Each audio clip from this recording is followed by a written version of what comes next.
Then when I was thrown out of college, I made up my mind. I decided to live a little. I knew if I continued my academic endeavors, I could depend upon that check of yours every month. You know what I did? I took a plush Hollywood apartment, surrounded myself with all of the advantages of a wealthy bachelor. And I sent you glowing reports of a brilliant academic career. Well, I suppose a certain amount of dishonesty is bound to beget a certain amount of dishonesty.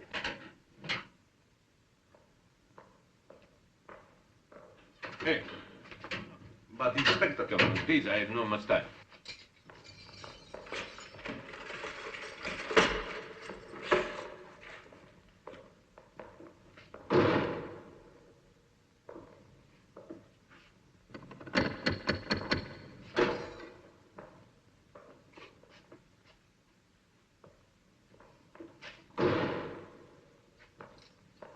Better be right this time. Good morning, gentlemen. Good morning, Inspector. Good morning, Inspector. Guillotine all sharp and shiny? Just thought you'd like to know the trial is all set for tomorrow morning. Shouldn't take too long. Well, that sounds encouraging. Yes, it's encouraging for me, but bad for you. Have some coffee, Inspector. You know, you two could save yourself a lot of trouble if you would tell me where the jewel is. Tuck into some of that porridge, Inspector. It's guaranteed good for sleuthing. You refuse to cooperate, huh? Oh, we've offered you porridge and coffee. It's all that's left. Well, I'm glad that you're enjoying yourselves, because you're going to be here for the next 20 years.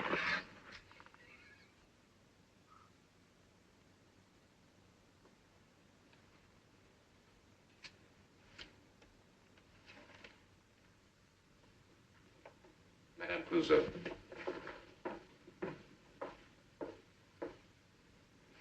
Your Highness? Madame, won't you sit down? I'll be brief and to the point. My husband feels he has enough evidence to prove that Sir Charles is the Phantom and to convict George as his accomplice. As I see it, they only have one chance. What is that?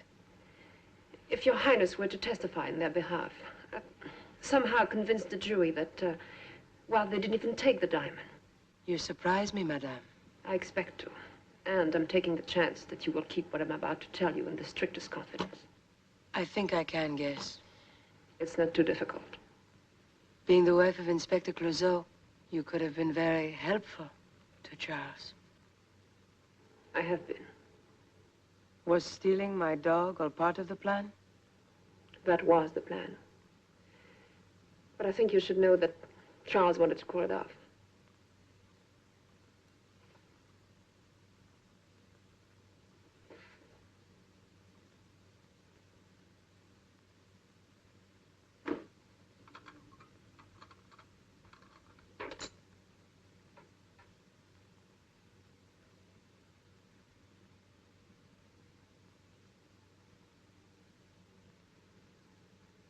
You've had it all the time.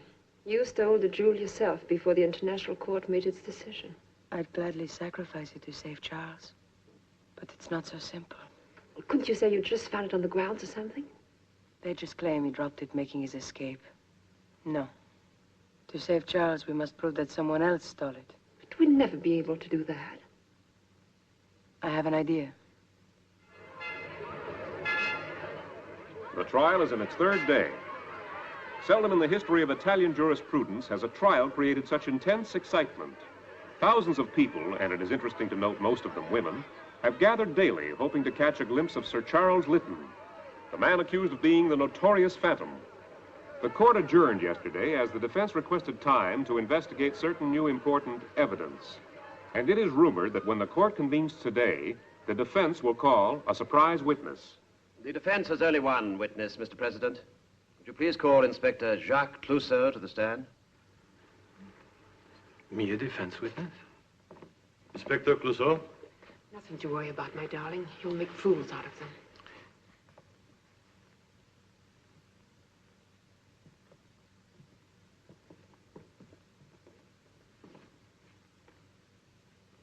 Inspector Clouseau, you have testified under oath to certain pertinent facts concerning this case. Your testimony, and your testimony alone, has been the major factor in casting suspicion on the defendant. Aside from the Phantom himself, you are the foremost authority on the Phantom. I've made the Phantom my life's work. You testify that the Phantom has been a frequent guest at the numerous parties given by Miss Angela Dunning. That is correct, yes. You testify that it was either during or sometime soon afterwards that certain of Miss Dunning's guests were robbed of their jewels. Yes. How many times did this happen? 16. 16 parties, 16 thefts. Yes. And Sir Charles attended all 16 of those parties. All of them. And how many of those parties did you attend, Inspector? All of them. Oh, that's very interesting. You attended the first party when the jewels were stolen? Yes, yes.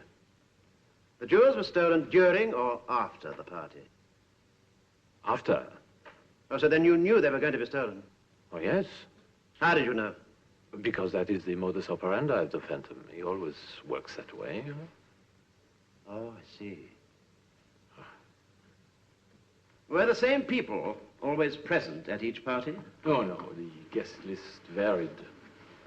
Outside of Sir Charles, was anybody else always present at each of these parties? No. Only Sir Charles was present at each party when there was a robbery. Yes, yes. I see.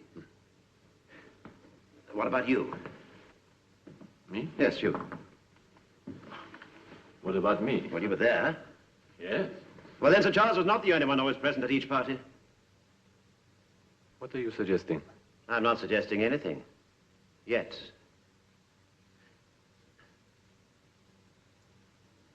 Inspector Clouseau. How much money do you make?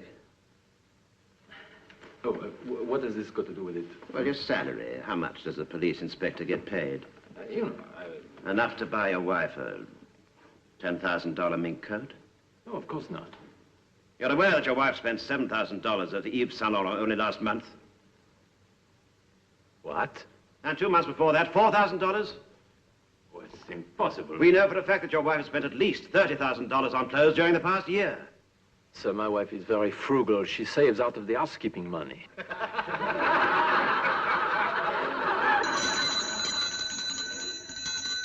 $30,000 out of the housekeeping money. Yeah, we've been married for 10 years. About the time that these robberies began and the notorious Phantom came into existence, correct? Yes. No, not correct. Of course not correct. Of course. Oh, yeah. Wait. You see... It's not Sir Charles. He must be the Phantom. It must be the Inspector. Well, I just can't. I refuse to. Now, Inspector.